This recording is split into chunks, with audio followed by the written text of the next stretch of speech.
Today is September the 17th, 2019. My name is Tanya Fincham, and today I am in the Angie DeBow room on the OSU campus to speak with David Bitton. Bitton, yes. David Bitton. And this is going to be part of our O State Stories oral history collection focused around homecoming 2015. But first, we're going to learn a little bit about you. When and where were you born? I was born August 21st, 1977 in Idaho Falls, Idaho. I'm the youngest of six. I call this the Brady Bunch with 3 boys, 3 girls. We didn't have the dog or the maid, but 3 boys, 3 girls. We're all 2 years apart. We all came out in 10 years. And I grew up with a father who was a nationwide fly fishing magazine editor. He ran a magazine. It was called The Fly Fisher from right around the mid-70s to the mid-90s. The timeline's not quite right, but that's pretty much the 20 years he ran it. He also had a newspaper that was published in conjunction with that. So I grew up around writers and photographers and designers and cartoonists that would draw cartoons for the magazine. So from an early age, I kind of had an interest in journalism. And my father was in journalism, and a brother that was 8 years older also pursued that path. So had a lot of role models in the family and got the bug, and I've been living it for 25 years. And what about your mom? My mother worked for the INEL, which is the Idaho National Engineering Laboratory. They've changed the name a couple times to add a E or subtract E, so that may or may not be the current title, but Idaho National Engineering Laboratory sounds right. She worked there for her entire career until she retired maybe 6 or 8 years ago. Okay, so in high school, with the journalism bug, were you on the yearbook staff or? Yeah, in high school, I definitely was on the newspaper staff. Okay. I'm still great friends with my high school newspaper advisor / English teacher / mentor. Her name is Mary Noble. She's terrific. We were chatting on Facebook just a couple nights ago even. So she's followed my career. Whenever I travel back to Idaho and bring my wife and my 2 kids, we stop by and say hello. So she's kind of got to watch them grow up and meet Tommy, my wife, along the way the last 20 years we've been married. Consider her a mentor then? She was a great mentor, yeah. She was very supportive and willing to try new things and, kind of, I don't know, the one thing I do remember is it's a black and white newspaper, and we were the first, I was the first photographer to have a color photo run in the newspaper. So kind of during that transition before digital, but when color prints were becoming a little bit more affordable. Is that town a pretty good size? Idaho Falls was and probably still is. It's 45 to 50. It hasn't changed. Like here. A lot like here, minus the college atmosphere and the giant college. But yes, take the college out, and it's very, very similar feel to what Stillwater has. So yes, size-wise, it's comfortable and familiar. So you would have graduated from high school in 95. And then came. I went Where? to a 2-year college called Ricks College, where I pursued a degree in print journalism. So I was a writer there and a photographer there for the paper. From there, I moved to Los Angeles County, where my brother, the journalist, was living and working at a newspaper. And I already knew I wanted to go to San Jose State because they had one of the best 3 or 4 photojournalism programs in the country. And I was making that shift from print journalism to photojournalism as my focus. And so I lived with him for a year so I could get residency and stay before I moved up to San Jose. During that year, I worked. It's really where it really cut my teeth. I worked in Los Angeles County for a small newspaper.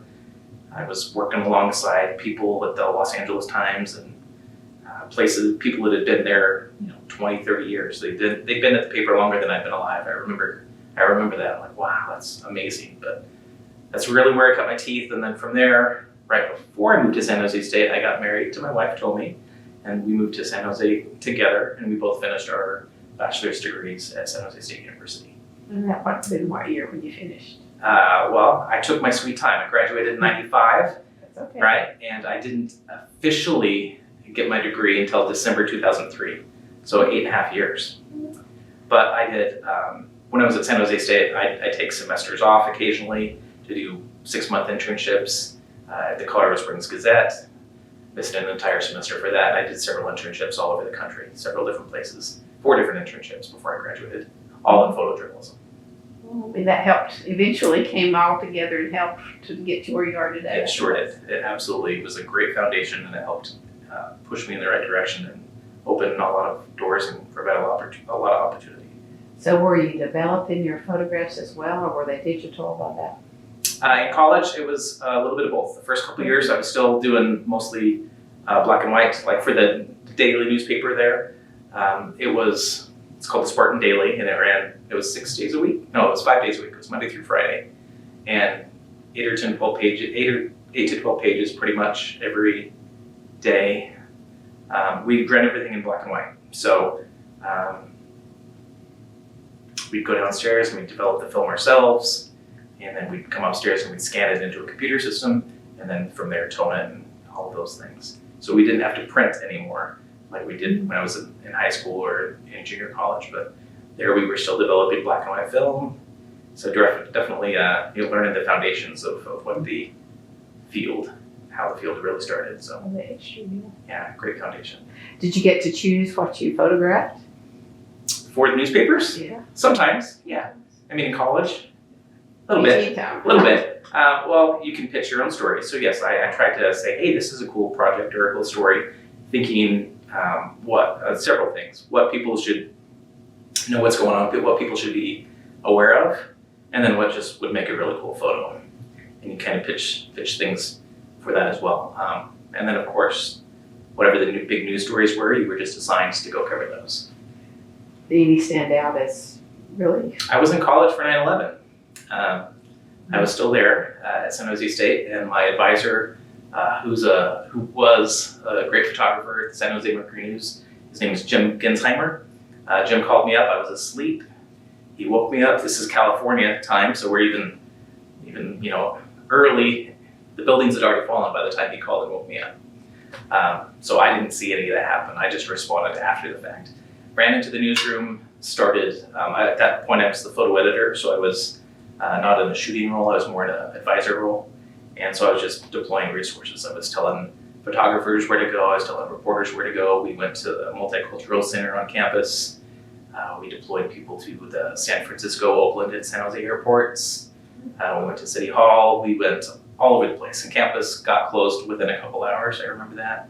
But yeah, really big, tragic, but important day to do quality journalism. And I think as a whole, a lot of people stepped up, and we did our college students did a lot of good work and a lot of interesting content.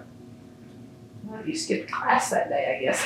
I did, yeah. That wasn't part of the plan at all that day. Yeah. On big news days, definitely skipping class. Well, then the reverse of that, any fun ones that were not as... From college days? Junior college days, I was in Rexburg, Idaho, which is about an hour and a half from Jackson. And President Clinton he liked to vacation in Jackson Hole quite a bit, play golf there. And so being 18 years old, and I thought it was a great idea to try to go get a one-on-one interview with the president. So myself and I don't even remember who I went with, another student journalist, we drove over there. Middle of the day, started driving around town, started asking people questions. Hey, have you seen him? Hey, where does he stay? We learned that was it the Rockefeller Ranch?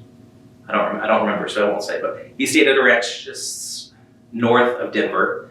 And so we started driving around roads, and we had bumped into some Secret Service, and they're like, oh, we can't tell you where he is.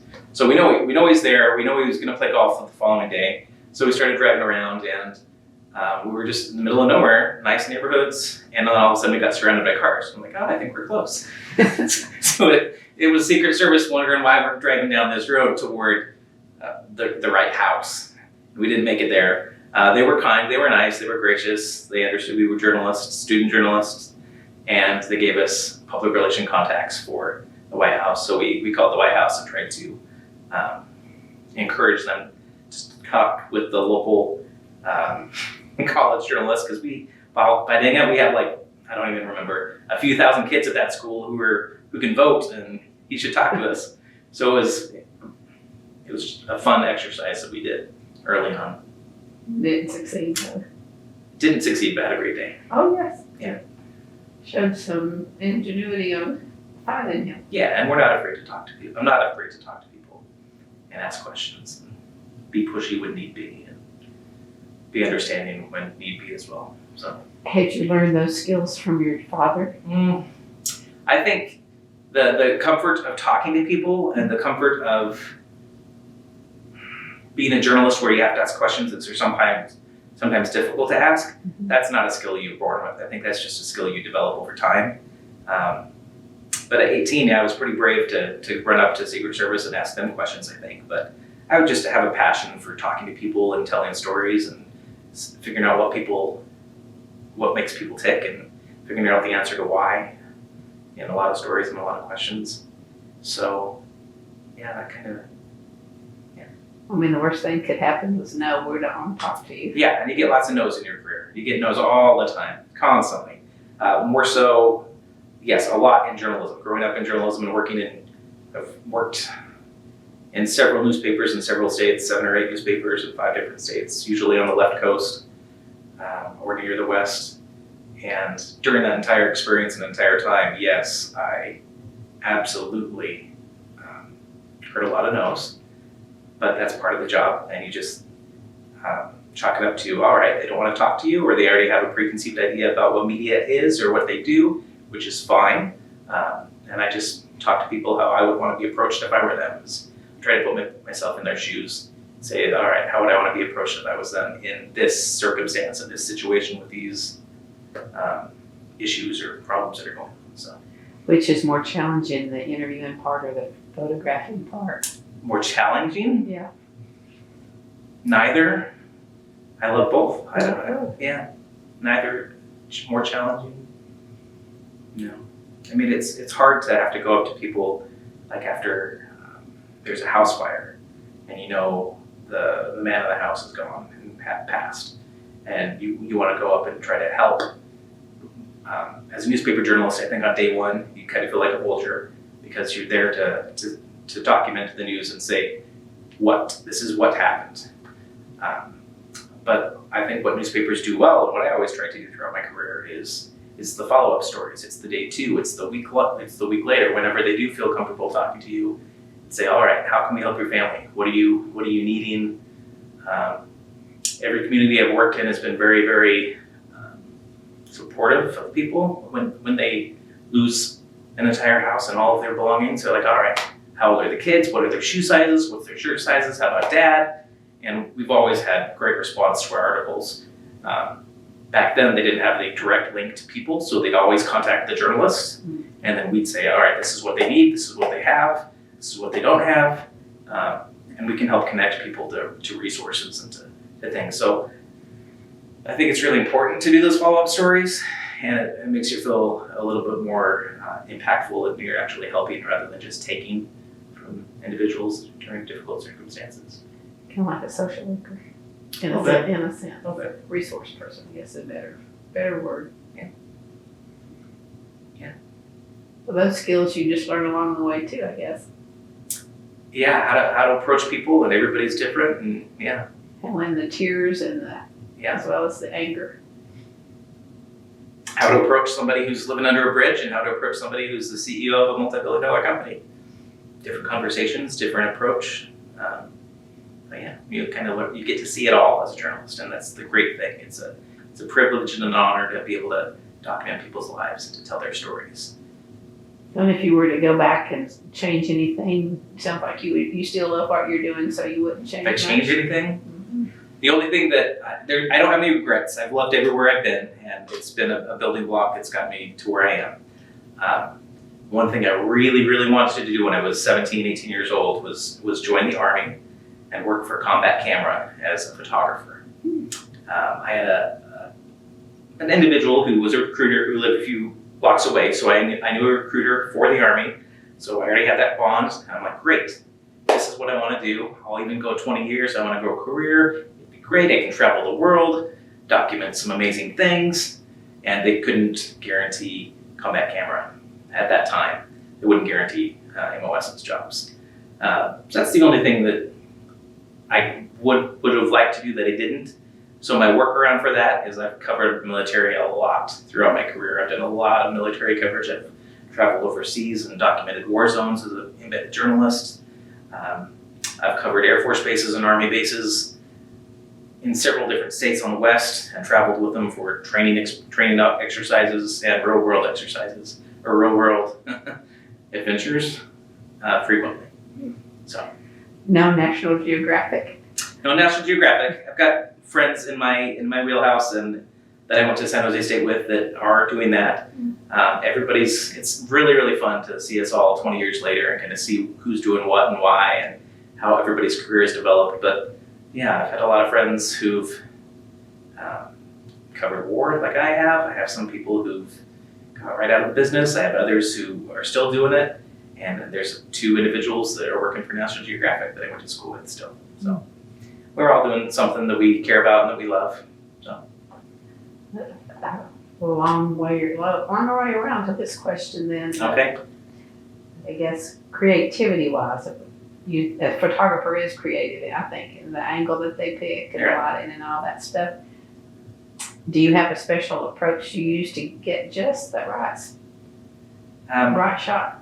Or just take a ton and hope one of them's good? No, it's definitely not that. It's definitely not just take a ton and hope. It's a lot of things. It depends what you're covering and what the event is. But a good mantra for any young journalist is come early, stay late. That's not a horrible thing by any means. The more time you spend at an event or at a function, the better your images are going to be.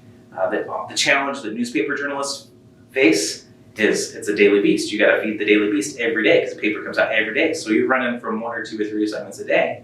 You might have only half an hour that you can hang out. So you have to be pretty strategic and work really hard as to what you're doing, why you're doing it, where you're standing, what you're trying to say, all of those things. So you're thinking a lot about this is where I want to stand. We got great window light coming in over here. I want to shoot from that angle so that I've got window light on the speaker's face, not back over there where it's side lit or backlit. So yeah, you think through all of is the background helpful or distracting?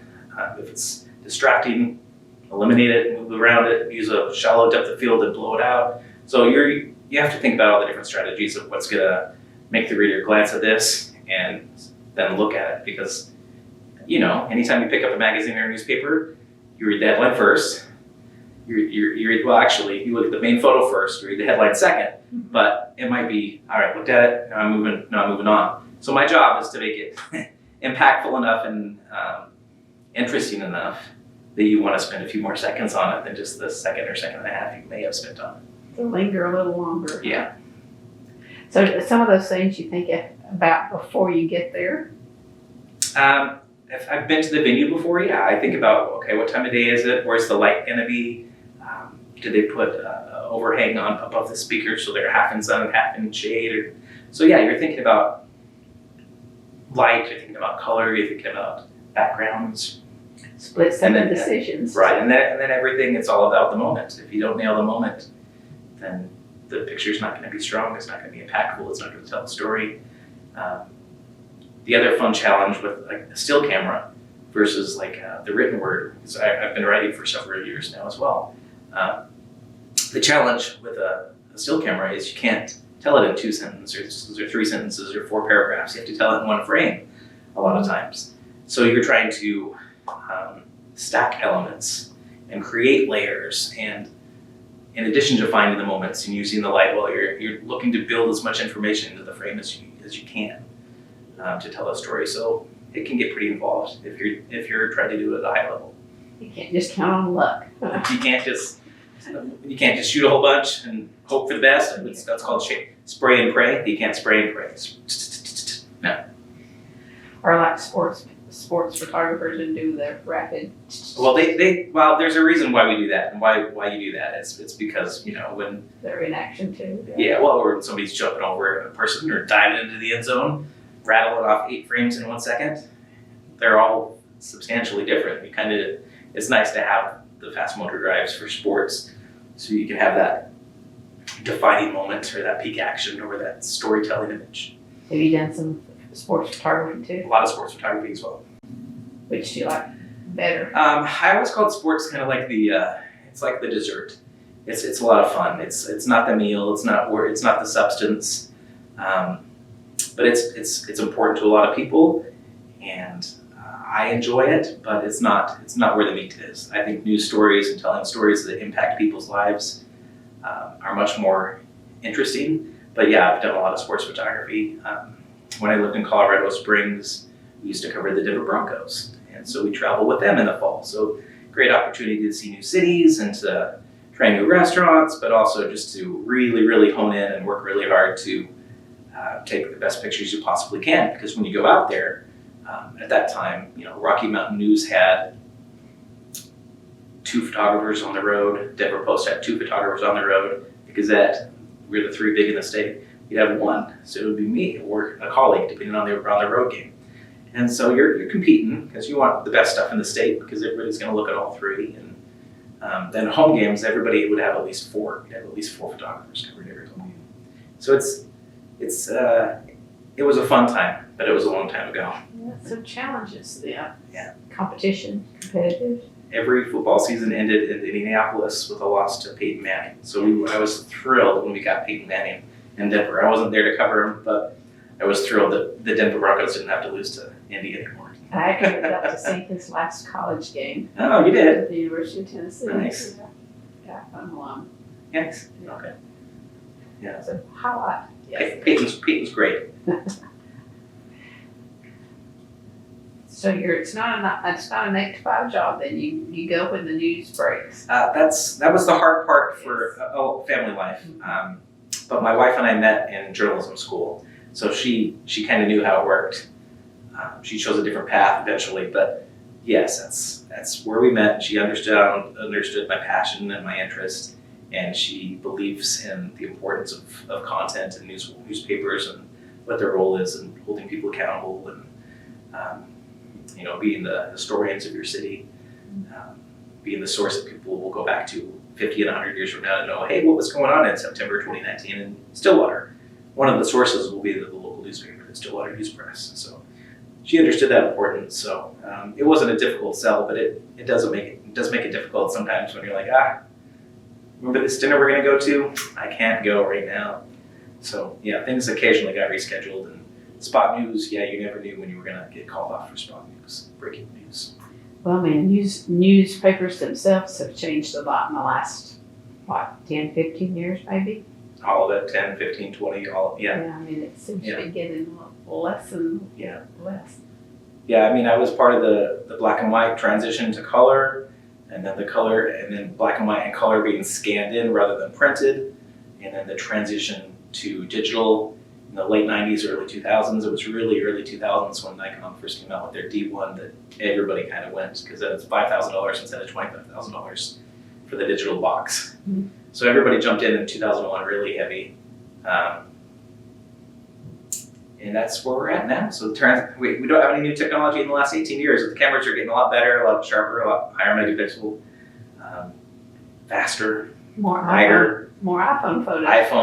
Right. The iPhone photos of today are much better than that $5,000 box in 2001. Yeah. Higher quality. Well, that's kind of blows your mind, doesn't it, when you think about that? Yeah.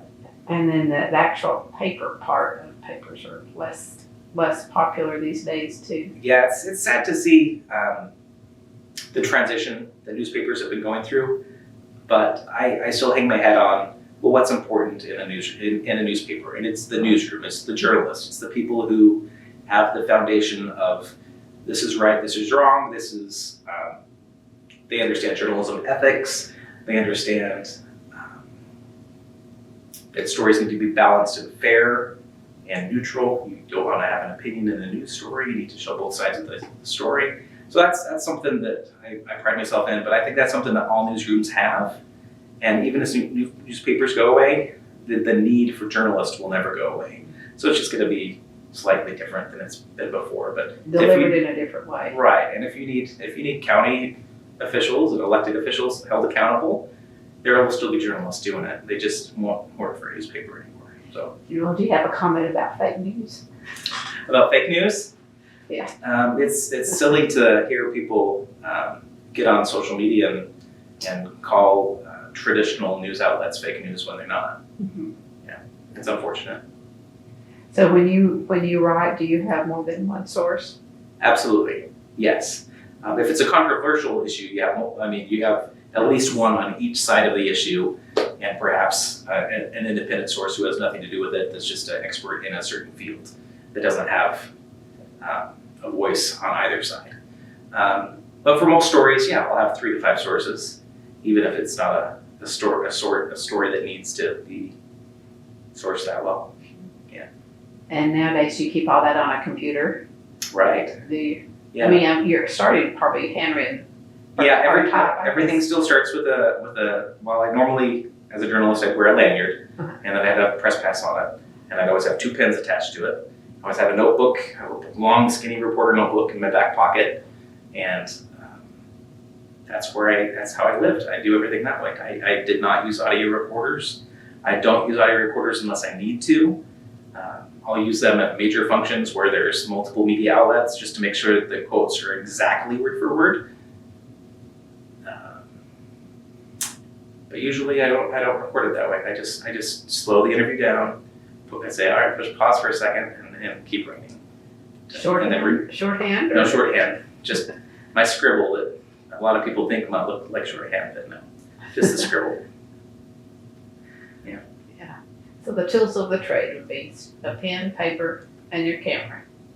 That's bare minimums. Yeah, That's basics. absolutely.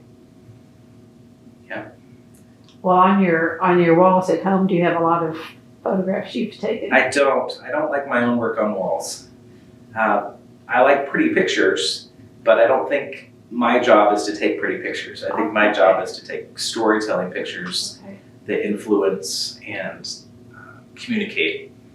And so there's certain pictures I've taken along the way that are funny or humorous or that fit that category that could go on a wall, and my wife's even asked for them, and I'm like, no. It's not art then. Yeah, no, not in a way.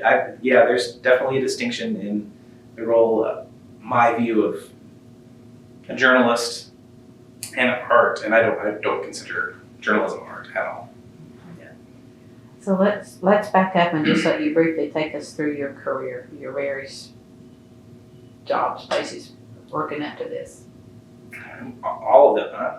Well, I mean, or several. What are the major ones if you want? Yeah, I mean, I cut my teeth in high school by shooting a lot of sports assignments for my hometown paper. It was called the Post-Register in Idaho Falls, Idaho. It was a great opportunity, and then when I was in the junior college, I also worked for them a lot and did a lot of business portraits for their business section every day on business owners. So that was a great resource.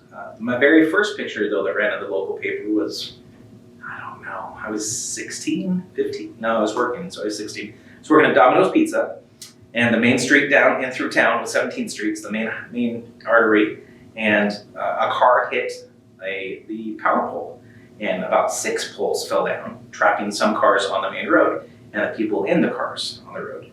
It shut down the power to our restaurant. I got my car, I drove home, grabbed a camera, drove back over, started documenting and getting pictures with my little Konica $100 camera with a cheapy little lens. And at that time, the newspapers, like a lot of them, were afternoon papers. So their deadlines weren't until the morning. So this was, 5, 6 p.m.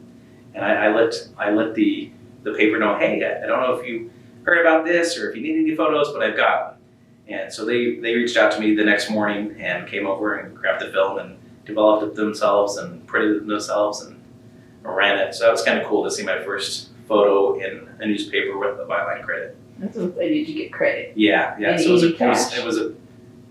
I don't remember. I don't think I did. That's funny. I didn't know to ask for it then. Yeah, but yeah, it was a man sitting behind the steering wheel of his car, a little sedan with electric wires going straight down over the hood, and you could see down behind him, and you could see down the rest of their street with a whole bunch more down, and other cars trapped and people trapped. So yeah, that was the first. But so that was the first picture. From there. And do you have it somewhere? No, No. I don't even have the negative. I think they kept it. I know they have good file systems. I'm sure I could walk into there and pull out the 3-ring binder and pull out 19 93 and find it. Well, you should have your first. Yeah, I don't have it. That's funny.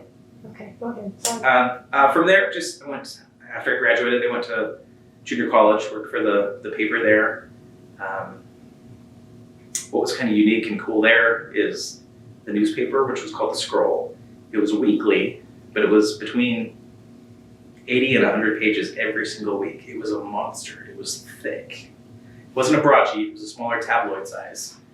But every department had 15 people. The arts and entertainment staff had 15 people. The sports staff had 15 people. The designers over 15. Photographers over 15.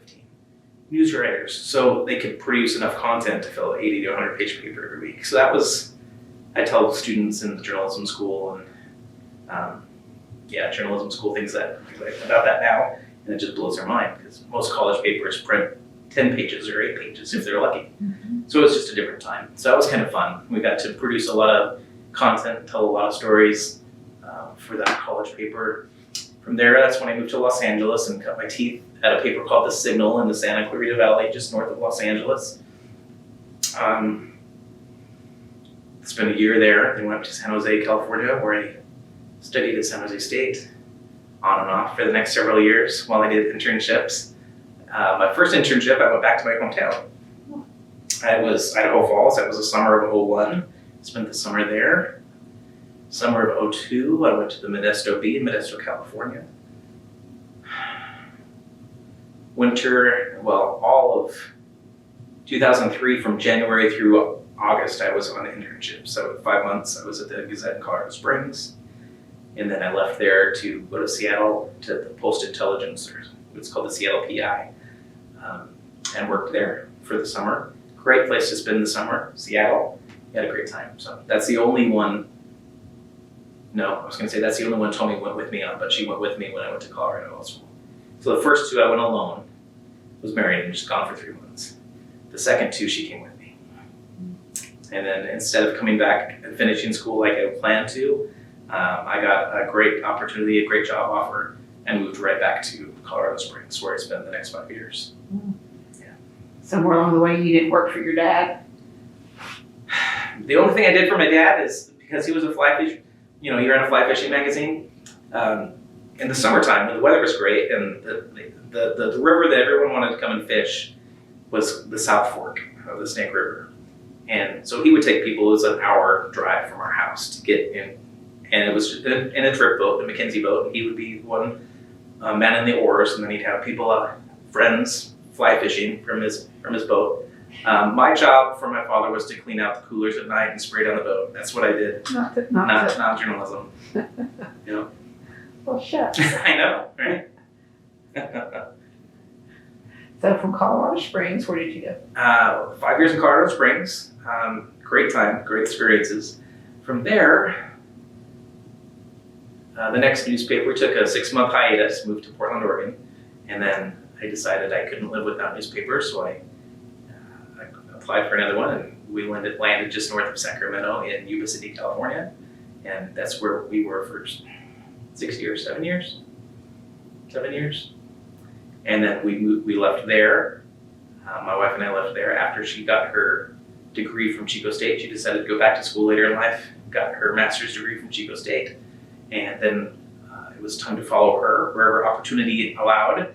And she landed a great opportunity to come to Oklahoma State and join the English department in the creative writing nonfiction. And she's in the 5th year of her 5-year program, working toward her PhD with hopes of becoming an English professor at a university. Okay. So that brought you to Oklahoma? That brought us here in summer of 15. Yes. That's about the time you went to work for the news press? Yeah, I came here, I left, I knew Tommy was going to start here in August, so I started applying a few months before that. I moved out here in May.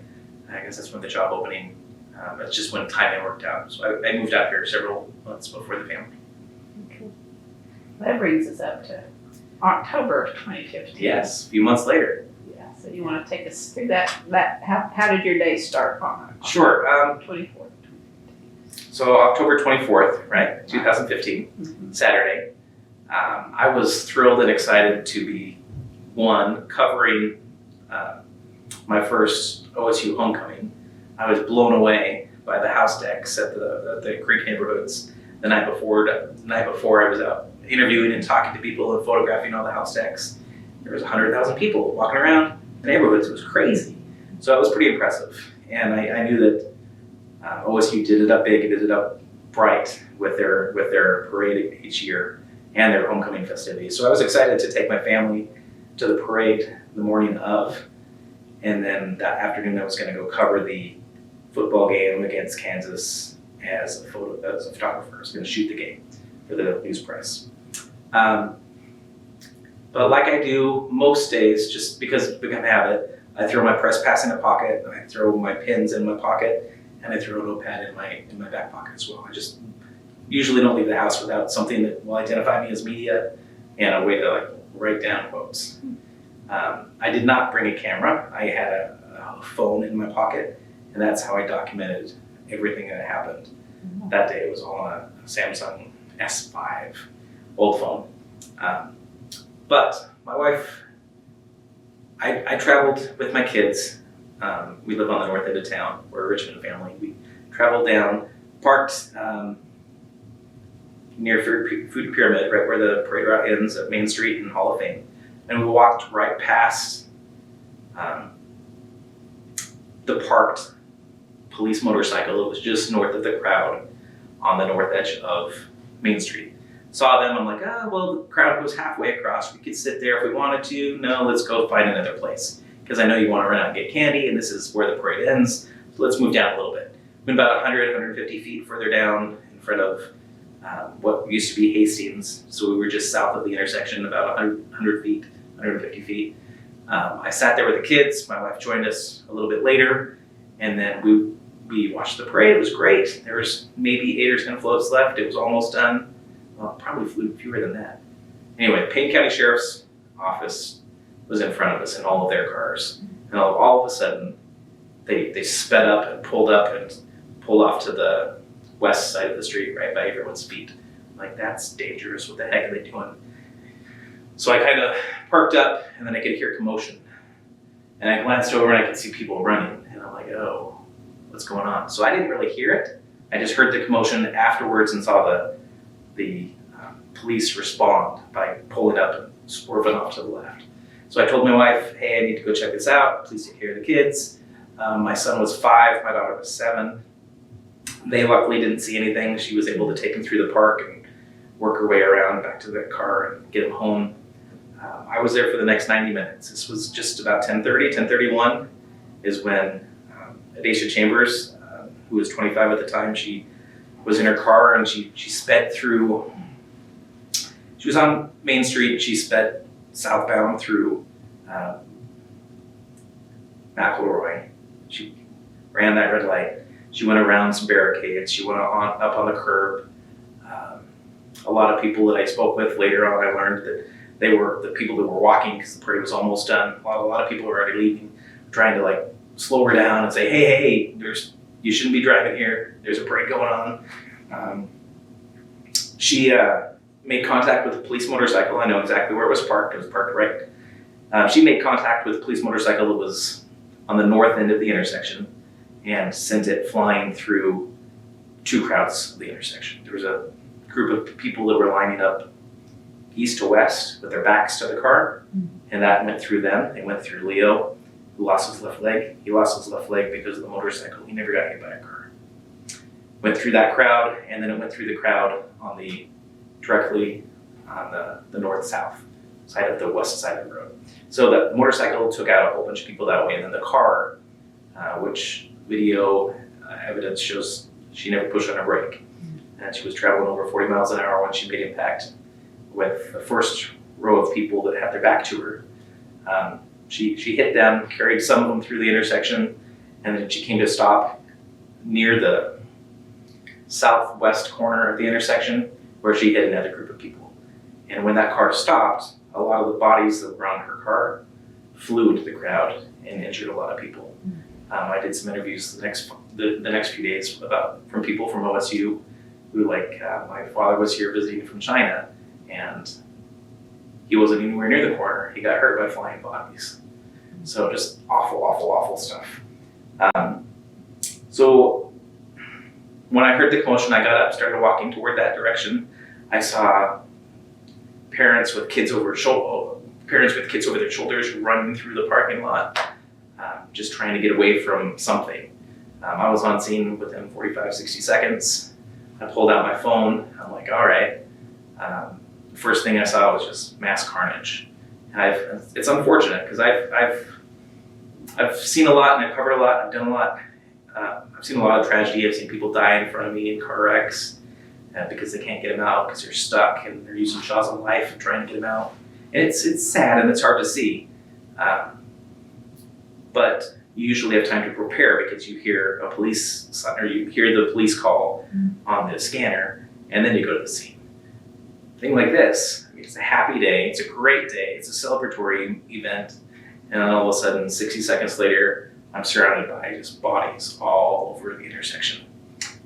So it was a hard transition. It was a hard transition for everybody who got to see it. It was a hard transition for first responders who had to be there to take care of it, and it was hard on journalists who had to work that day, including myself. Didn't want to be there, but as somebody who had 20 years of journalism experience, I knew exactly what I needed to do. That's why I took the phone out immediately, and I was taking pictures probably 60 seconds after the event happened. First thing I saw was people. It was really, really odd because normally when you go to a crime scene or disaster, it's first responders taking care of people. Mm-hmm. And everywhere I looked, it was just family or friends or just somebody in orange taking care of somebody else who's injured in orange. So it wasn't first responders at first, it was just the people who were standing next to you or a loved one. So it was really, really hard to see. And first responders, Sheriff's Department was there, so they got on scene pretty quick, and National Guard had just finished up. They came and set up a perimeter and did a lot of great work. And for the next 90 minutes, it was just triage. They set up a green tarp for the walking wounded, a yellow for the moderately injured, and a red tarp for the severely injured, and moved everyone immediately to those zones. So they had a procedure in place, and they went right to it and moved all the injured to certain areas. And then I watched 8 helicopters come and go. And at noon, 90 minutes later, the last person who was physically injured left the scene, and it was by air ambulance. So it took 90 minutes to get the last, most critically injured person out of there, and they flew to hospitals in Tulsa and Oklahoma City. The walking wounded, there were dozens of walking wounded, and OSU brought in a bus that they used to make the routes around town, and had them walk up and get on the bus, and they took them to the hospital that way. The trauma and injuries were so many that there was no way ambulances could handle it all. So they started bringing the trucks. They started asking anybody who has a pickup truck, please come. So people were sprinting to their pickup truck, including Pistol Pete ran to his pickup truck. But there were several others who did the exact same thing. They ran up with their pickup truck. Somebody would load up an injured on a board, or not even on a board, and run them to Stillwater, the hospital here at Stillwater. There's a lot that I remember that day, but it was pretty special to see the community come together and to see everybody work really hard to try to care for these people in humanity, in the most humane way they can. How did you decide what photos to take? What photos to take? I decided the only thing I was the thing that I learned a long time ago is you can't go back and do it again. Like as a reporter, if you didn't ask that hard question, I can go back and ask that hard question later when my editor says, well, there's a hole in the story. This is crucial. You need to ask this question. We need a response. You can't do that with a camera if you didn't take the picture. You either documented it or you didn't document it. And it's hard. It's really hard. The only thing I chose not to document are, I guess that's not completely accurate. The only thing I chose not to document multiple frames of were the 3 individuals who were already deceased. So, and they're in some of my photos. And there's the photos, unfortunately, because it was newsworthy. They went all over the world. They were used everywhere in newspapers and magazines and television stations everywhere. My stuff was everywhere. But I was, you try to do it in a tasteful way. You're not trying to run up right next to a foot away from somebody and document them just bawling their eyes off, head off. Nikita, she was a master's student from the University of Central Oklahoma in Edmond. She was there with her boyfriend, who was a OSU student at the time, and he was just a mess. She was right in the middle of the intersection. She was one of the. I got a quote from an alumni from Alaska who was there, who said bodies were being thrown 30 feet into the air and they looked like rag dolls. Unfortunately, Nikita was one of those, and that's where she ended up and where she landed. And he was right there in the middle of the intersection, just broken up, people holding him back, trying to console him, and it's hard to see people like that. I did document it for historical purposes, but I wasn't 2 feet away, I was 25 feet away. I don't want to be graphic. She was already covered up. I wouldn't have shot it if she wasn't covered up.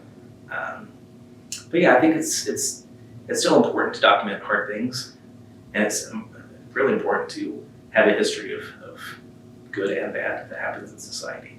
And I knew as soon as I saw everything that was going on that was my job that day. I couldn't help best by, holding a hand or doing a little bit of. The only way I could help is by documenting, by being a journalist. So that's what I chose to do. Did you put on your press? Yeah, throw on my lanyard with my press pass. Otherwise, they wouldn't have let you stay in that area, would they? I was 90 minutes later. After 90 minutes, I was still the only journalist there. And the reason why is because after 10 or 15 minutes, they did set up the yellow tape or a small perimeter at the poles, at the main area.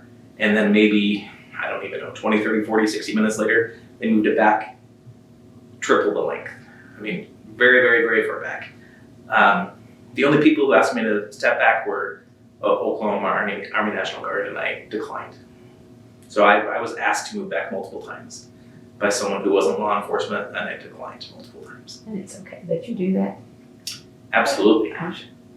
Yeah. Obviously, or you wouldn't have, I guess. Well, no, I mean, if a law enforcement officer, and when it happens on Spot News, where they say, hey, this is really bad, you're not going to want to see this, it's bad, and she's in the front seat of a car, just don't document. That's just an example. So thank you for letting me know, I'll be over here. And so yes, you absolutely listen to law enforcement, because they understand too. They understand we have a job to do, just like I understand they have a job to do. No, I was as respectful as I could be, but I knew it was important to document this. So did you write about it, or did you your voice just No, I was the education writer, so I covered K-12 and I covered OSU, so OSU was my beat. On that day, as soon as it happened, within a few minutes, I stopped for a second, called my editor, said we need everybody here, which for the Stillwater News Press means 4 writers and 2 editors. So we need the entire newsroom working on a Saturday.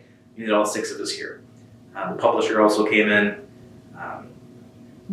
We deployed resources as best we could. We had a reporter from our sister paper in Enid who was in town for the parade. She came in and said, hey, I'm here if you need me. So we sent her to the Stillwater Hospital to try to talk to family and get quotes there. So we did the best we could with the 4 bodies we have, the 4 resources we have as journalists.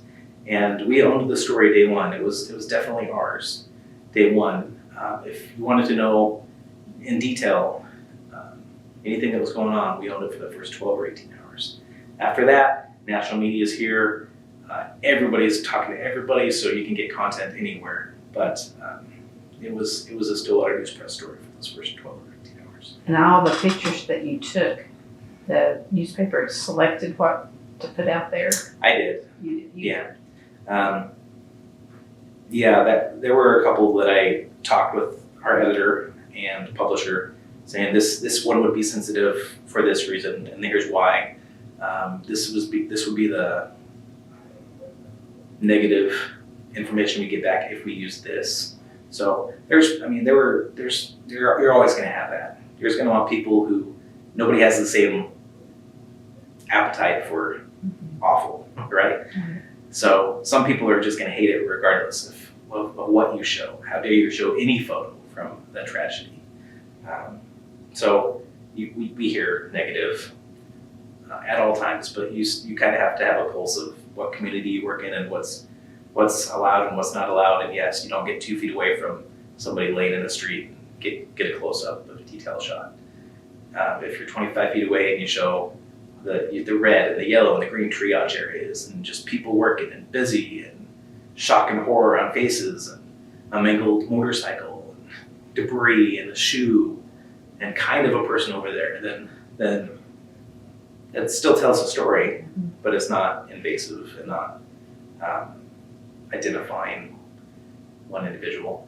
And they took time to do that. You took the time. You had the time to take to choose, I was choose the one. Yes, after. Well, and when you're documenting, you can choose.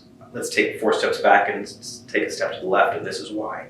But I mean, you were working as fast as you can to document what you can. That was newsworthy and important, and the different layers to it. But yeah, you were also thinking about what's right and wrong, not right and wrong, what's tasteful and what's not. And what you'd be comfortable having out there with your name on it. There's that too, sure. Yeah. Absolutely. I mean, I took a few that I saw later on that I'm like, this is never going anywhere. So. Did you delete it or did you just put it in restricted file? I delete some photos. We don't delete all of our photos. So I don't honestly, I don't remember. It could be deleted, it could not. But we delete, like if it's just a normal assignment, a normal everyday assignment, you delete most of your take and just keep secured images. So you're not filling up hard drives constantly. But in an event like that, you save a lot more images. So you were there 90 minutes later, you said? I left the site at noon. And went? I went straight to the newsroom. My phone, which was my camera, was down to 1% as they were loading the last individual on the last air ambulance. And he wouldn't take a picture anymore at 1%. So I watched them load that individual up, and I ran to my car and went back to the newsroom.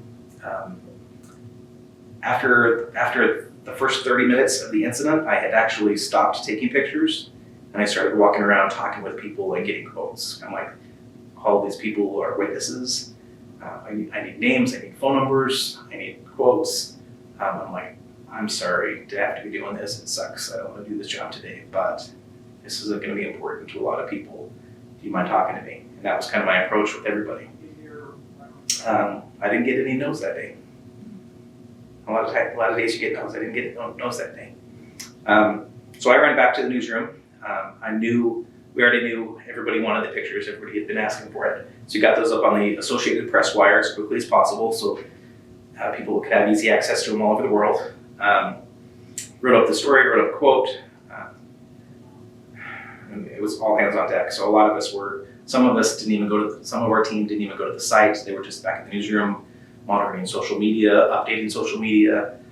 Myself and another colleague, Michelle Charles, she was covering the parade that day, and she was more downtown. So she was already in a car on her way back to the newsroom when they saw emergency responders flying up the parade route northbound. And her husband's a former firefighter, Stillwater firefighter. He's like, well, that's not normal. They should not be doing that. It's crazy dangerous. So they knew something was up just based on the speed emergency responders were moving.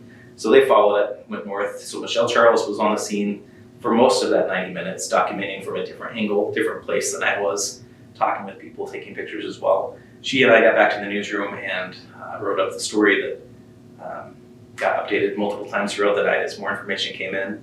Initially, it was 3 had passed. Later in the evening, it was the 4th. So final numbers that the news press used that we still use is 4 died and at least 46 injured is how we've always said it. Because that number has fluctuated depending on where you look. They went to so many different hospitals, so we've used at least 46. So yeah, we wrote up that story as quick as we could. knew that someone had been arrested for driving in to this crowd.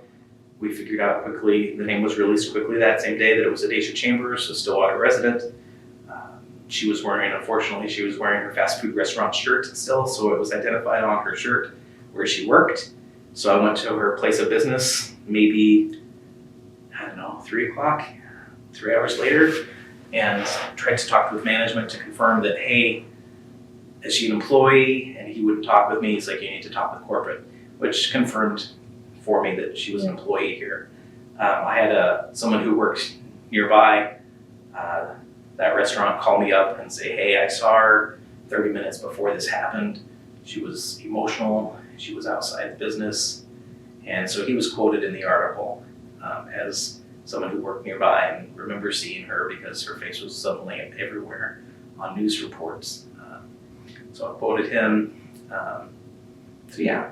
Ran around trying to confirm who she is and trying to figure out the why, which everybody always wants to know the why. And unfortunately, there wasn't it's mental health. I'll say that. Mental health is a safe bet that she was having some issues. But since she pled out in January 2017, she didn't have to say why. So a lot of people who wanted the why didn't get the why.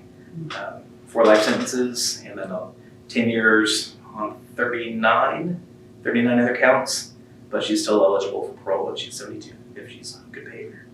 So she could be out when she's 72. She was 25, so she's about 29 now. 43 years she could be out. Do you want to go to interview her at some point later? Do I want to interview Adacia? I do. I talked with Scott Petty, who wrote a book about the memorial about it. I asked him why he didn't put her in his book, because I think it's a huge glaring hole, unfortunately, in his book. He was happy to discuss it, that I didn't think that he did it well. I think he did what he created was, well, let me say that again. What he created was great content and important storytelling, but it was missing something. It was missing who did this. And I think that needs to be told. I'd like to go back and talk to her. A lot of the photos that I did shoot, Scott asked for, and we included in that book. So a lot of those photos are mine and Michelle's. So another reason why it's important, when you want to even honor people and remember, you need visuals in order to do that, of trauma. And so those visuals were able to help in a good way. And that book has also been able to become profitable, and he's given back to a foundation that helped support the Stillwater Memorial Fund. Yeah. So do you see yourself going not going back, but going to interview her? I do. In prison sometime? I do. You do? Yeah. I don't know why it's been this many years. I planned on doing it much earlier. Yeah. Life gets in the way sometimes too. I just think her story needs to be told too. So what time did you actually get home that day? Home? Yeah. After midnight. Yeah. Did you leave your office once you got there? Or no, you went other places. You said you went.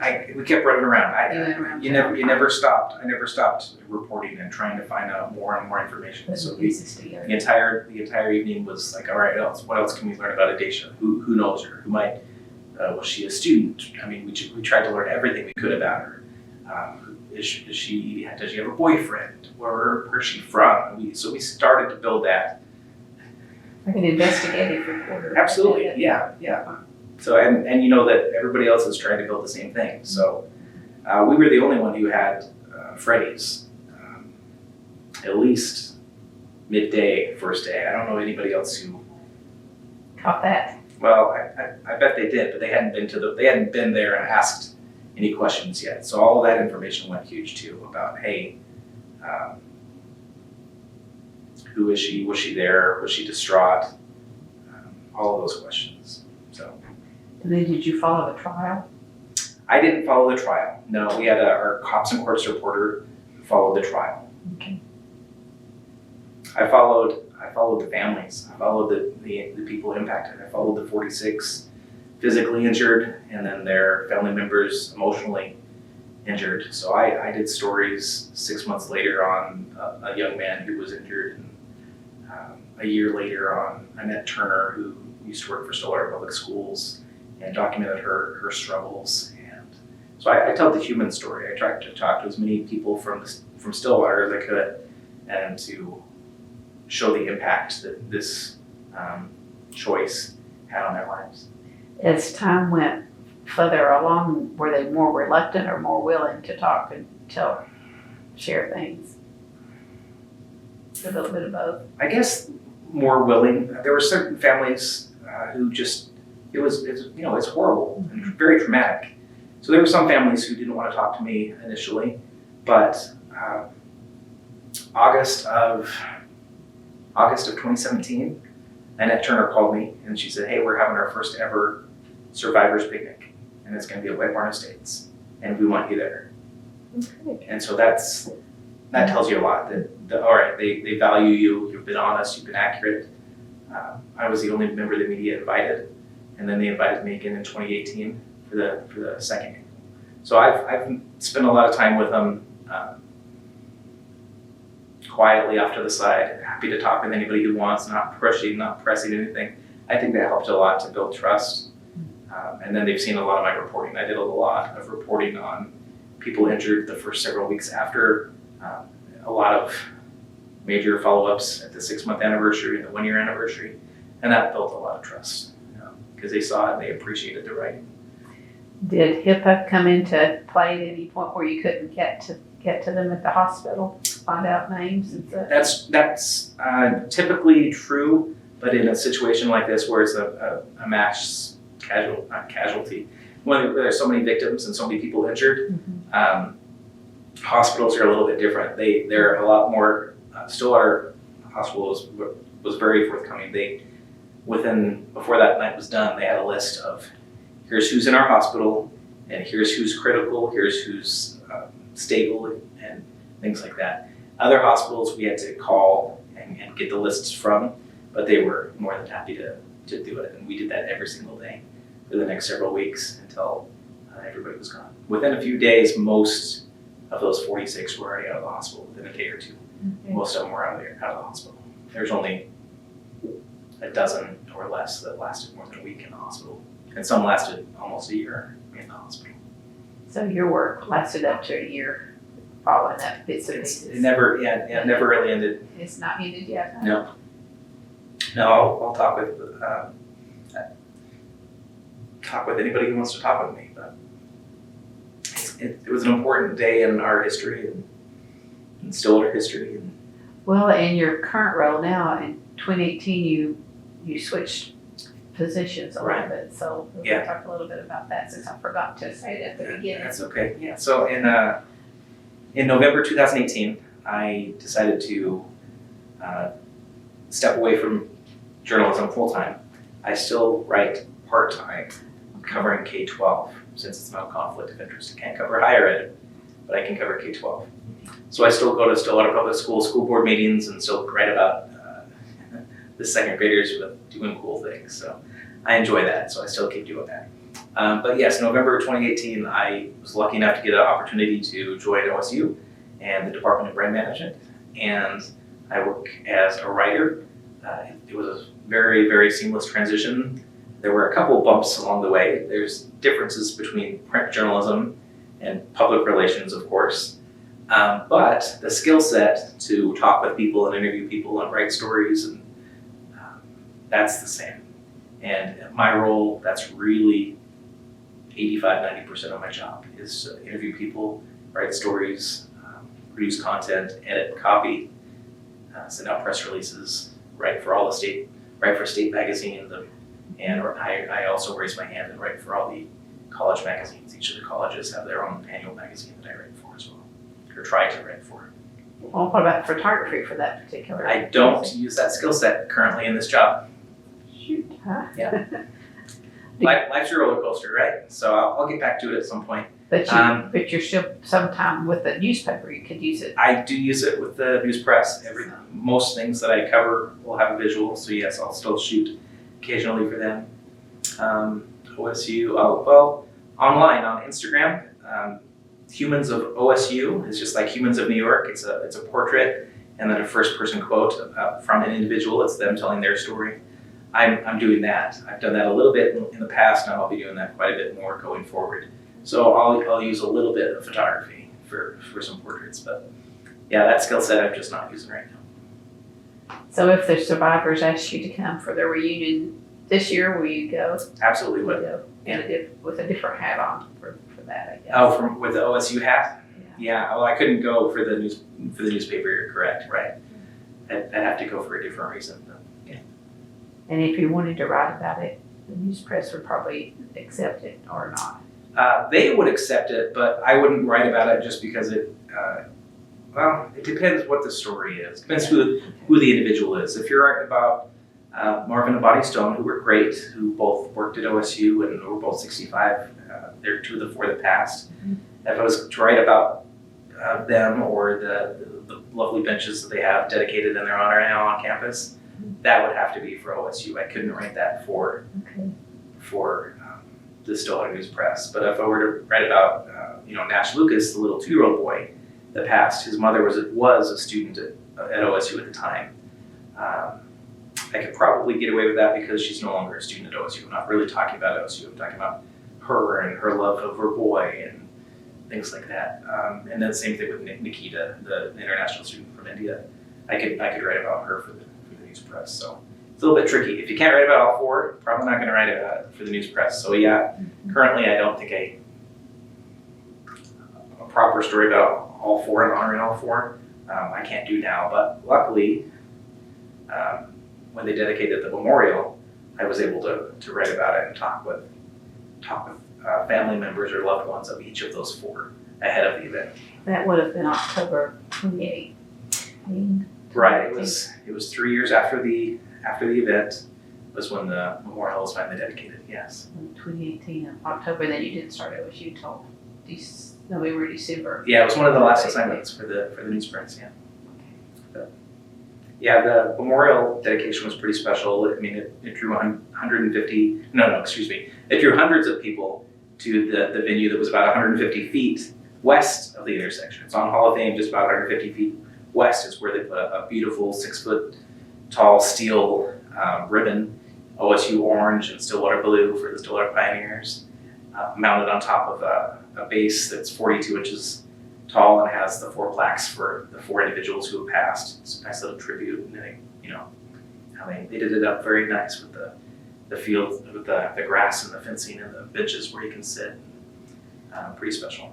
And then the days afterwards, people were dropping off various things and mementos and stuff on that corner. Did you photograph some of those things? I did. I was out there the very next day. Spent a lot of time there trying to tell people that I was trying to help as much as I could, and not just. By that time, there was national media from all over the place there, and I just let them know, hey, I'm the one who's here. This is Stillwater's important to me. I value our community. I want to tell our community story.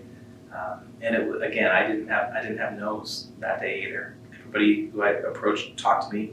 I talked to people who weren't, who were from Stillwater but weren't even at the parade, who were there putting down memorials or a teddy bear or a cross. Or the new hashtag that came out of it, Stillwater Strong.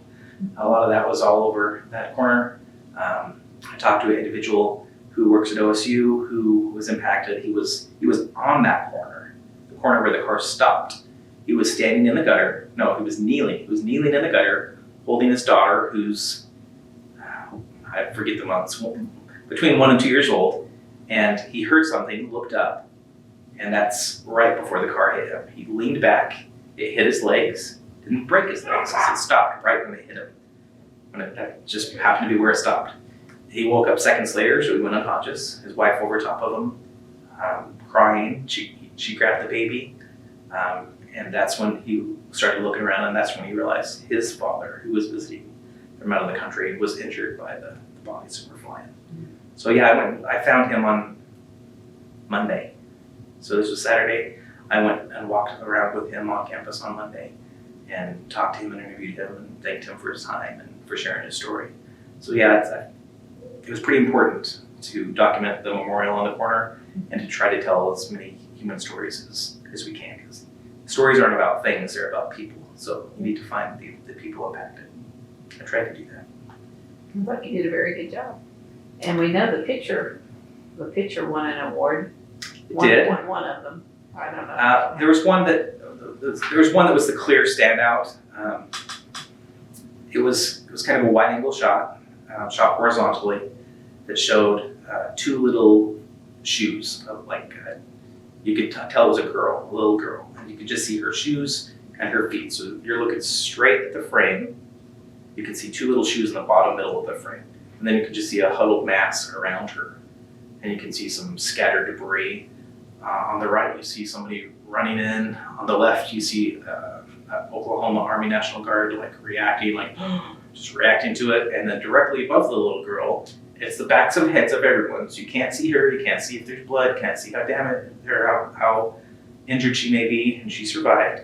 You see a woman stand up and just gasping, almost right at the camera. Her eyes are a little below camera, but just looking straight at you. So it just hits you. You just feel it. There's just emotion.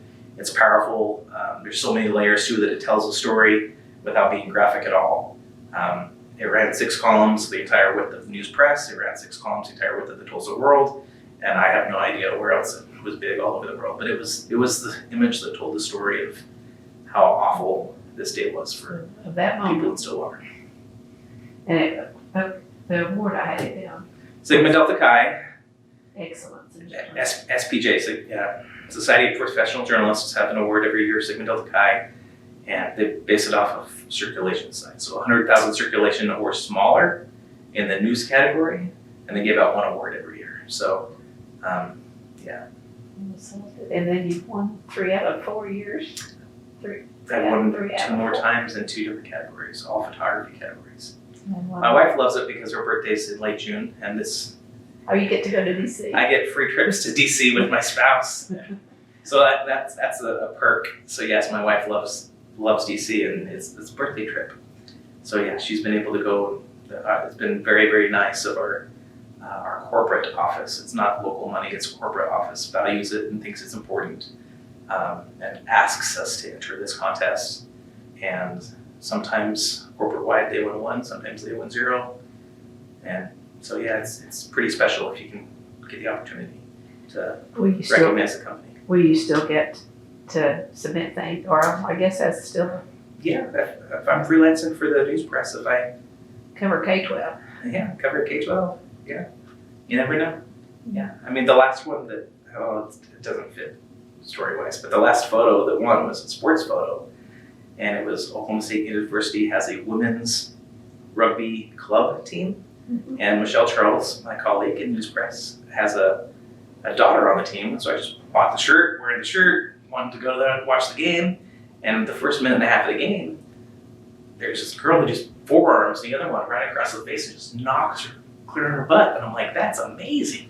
So I got really excited and I asked Tommy if she would run to the car and grab the camera, because they had a car and the camera. So she brought it out. So the rest of the game, I just ran around acting and working as a photographer rather than enjoying it as a spectator. And that's the photo that won. So the most recent was an OSU photo of girls rugby, just running for extra yards, and two opposing players just pulling on her jersey from behind, trying to slow her down. So, tell the story too. Tells the story too. Yeah, needs to tell the story. Needs to have emotion. Needs to hit you. Needs to be impactful. And it required the regular camera instead of the phone camera. That one was with a traditional camera. Yeah. Only because you knew it was in the car. Yes. Otherwise, you would have been doing phone. Yeah, it wouldn't work for sports. Not really well. Not fast enough. Yeah. But, okay, so you're here at OSU. Do you see 5 years from now? What do you think? What are you thinking? I think my wife and I will both be working in higher education somewhere. Hopefully. We're looking for opportunity here. I've asked a lot of people, including assistant deans and things. I'm like, hey, what can you help us with? This is what I want to do. But my wife, creative writing, well, let's do this. English, big department, right? Every university has an English department. Creative writing, some universities have it. Nonfiction creative writing, you just put yourself in a tiny little bucket. Mm-hmm. So there's not a lot of schools that have it, and those that do, it's usually one professor. So they just hired that professor here a few years ago. So it's not going to happen here for that job. She'd be more than happy to work as an administrator in some other capacity or some other role where she can use her doctorate. But yeah, we want to use the degree, and we'll follow opportunity. So, but I love being around education. I love being around young energy, being around people who want to learn.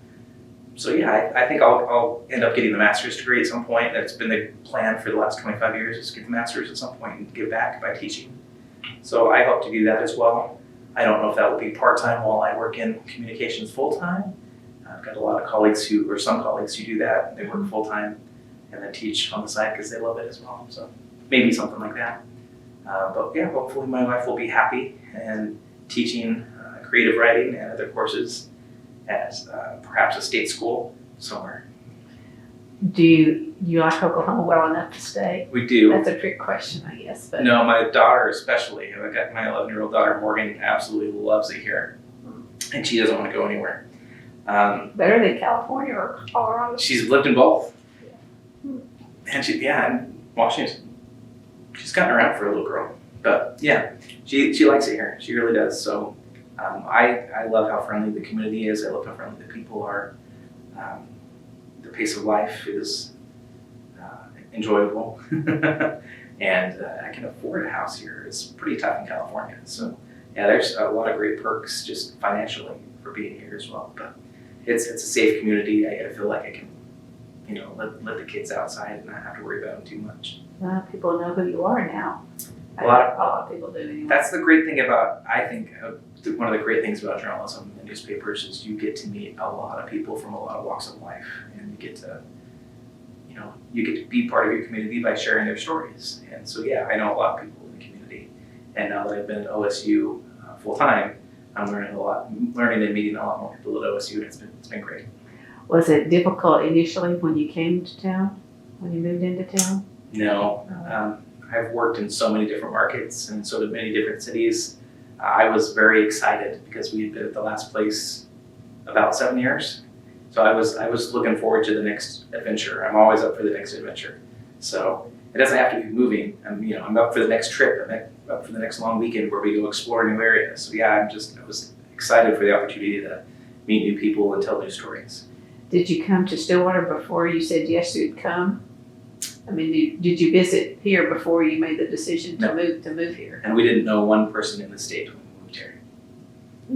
No, we moved here. Sight unseen. Sight unseen. Basically. Yeah, absolutely. Yeah.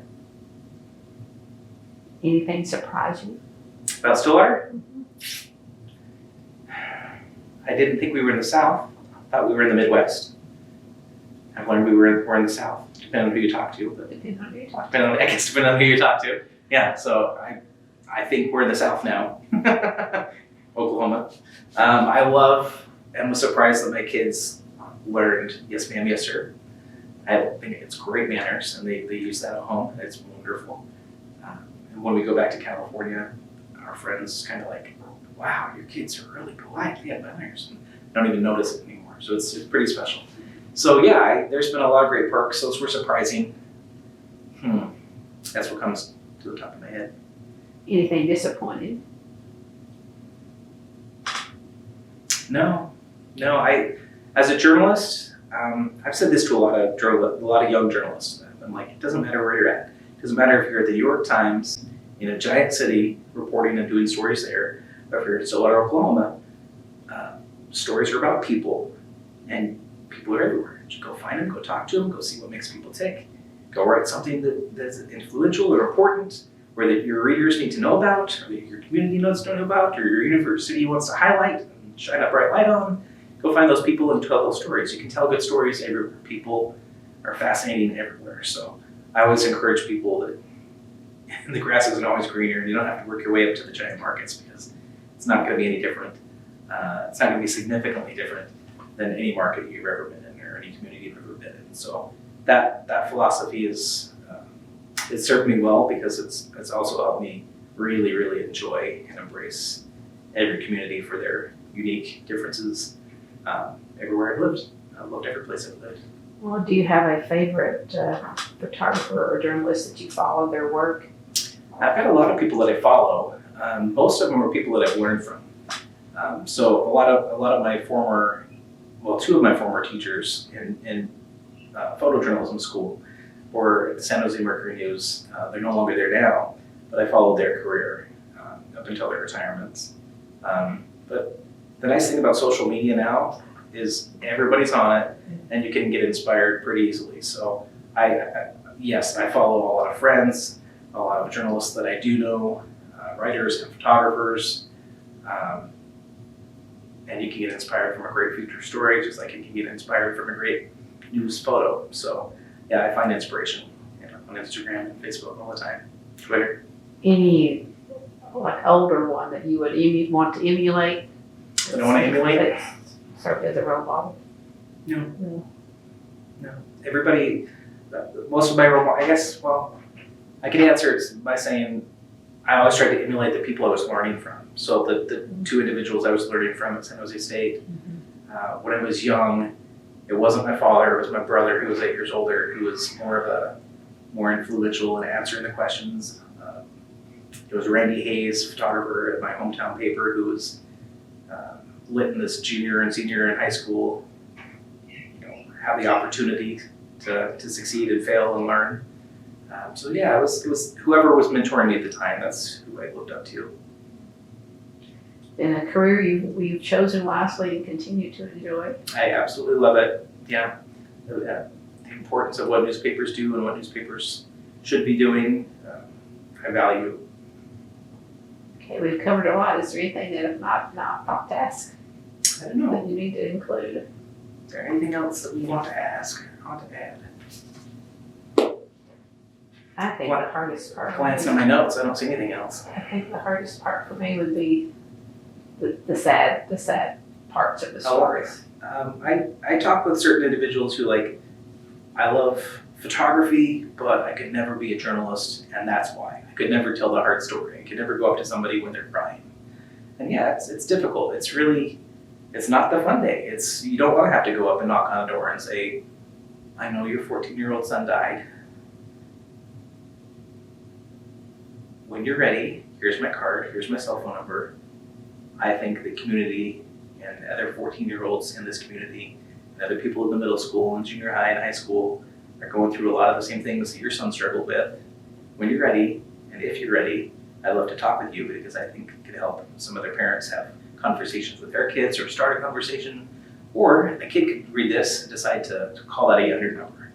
So I don't ever want to write a story just to be a vulture or just to sell a newspaper. That was never a plan, never a priority. It was always about telling stories that need to be told, or telling stories that can help your community. And difficult stories can help your community, but they're still hard to do. So in cases like that, do they normally respond to you eventually, or some do, some don't. You get a lot more no's, but when you do get those yeses, they're pretty impactful stories, and they do create change in communities. Have any of the ones that you've been exposed to or involved with had lingering impact on you? Any stories have lingering impact? Yeah, this October 24th, 2015 is a date I'm never going to forget. Yeah, I mean, it's difficult.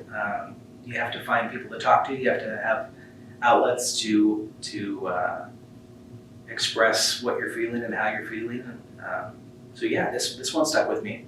And a lot of times it's spot news events where you're at a traffic wreck and somebody passes in front of your eyes. I mean, the one that comes to the worst, one example is it was a head-on collision on a county road outside of town, and they're both going about 60 miles an hour. Head-on collision. The person who wasn't paying attention and swerved over and hit an elderly man and woman was trapped in his car worse than the driver, the elderly man. So all the firefighters were working for 45 minutes to try to free him. And I just watched this elderly man who was fine slowly slip until he was gone while they're trying to get the person who created the accident out. So things like that are hard to see. And do you step in and do anything at that point? You can't, yeah. I mean, there's plenty of first responders there. And they have to make a decision as to who to help and why, and who they think they can get out quicker, or who's in more danger. Would you like to interview them later and ask them why they approached it that way? Or? Well, I think I understand the rationale. I think the rationale is the gentleman who caused the accident needed help. Needed help more, and so you start with one, not the other. And sometimes it works out, sometimes it doesn't. So the person who created the accident did survive, and the wife walked right out of the car, but the gentleman, the elderly gentleman, Well, maybe they know something you didn't too about his condition. Maybe they knew something you didn't medically. I don't know. Who knows? Who knows? Who knows? But yeah, You'd have to leave it at that. As who knows? Yeah. Well, you could ask, but what's the benefit of that story? I don't know that it benefits the community, unless you're doing a story on how to first responders deal with mental health. If you're doing a story on like a topic like that, you can bring up a question like that. Then we could ask you that. How do you deal with mental health? I mean, after something like that, how would you? Sure. All journalists deal with it different ways. How do you? One of the things that helps actually is the writing process. When it was only the photography, which was a big chunk of my career, it was harder because you didn't have a way to express it or vent or really say what you're saying. Once I was writing, you get the opportunity to talk to people and interview people, kind of process the scene, process the who, what, when, or why, or how, and then you get to write about it and then put it in the newspaper. So it's actually a little therapeutic just to be able to write down your thoughts. And then beyond that, it's talking with like-minded people, it's talking with people who have been there, it's talking to people who have gone through similar things. And then if it's difficult, reaching out and getting professional help as well. So all of those things. Okay. Yeah. So at least you're aware that when you need it, you can get it. Absolutely. You're self-aware enough to know. No, after you really need to. This event, I absolutely I got professional help. I met with somebody twice. I think it's critical and important to take care of yourself mentally, physically, all of those things. And then the following year, I was a speaker at a state journalism event, and I spoke on that topic. So there were several of us. There were there were a handful of people in the panel, and we all had different experiences that we had gone through in the last year.